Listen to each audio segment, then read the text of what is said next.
Beef tongue is actually a really yummy meat. It's a little bit gross to cook, but it's really easy to cook and it's really yummy meat. I'll show you how to prepare it in various ways.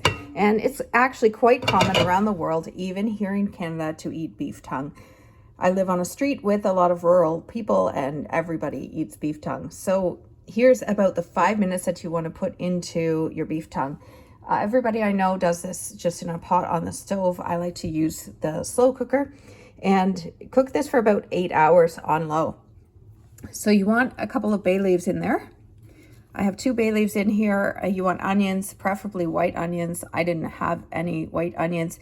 Whole peppercorns, any stock that you have made, and garlic. So I use an entire bunch of garlic. And I have added methi here because I like the taste of it, and it goes in all of my curries, and I feel like it'll go really well with this as well. So this is just to make the flavor on the meat. I also have carrot in here as well. So it's not overboard, and we're just basically simmering a stock for 8 hours. That's the first step to making beef tongue.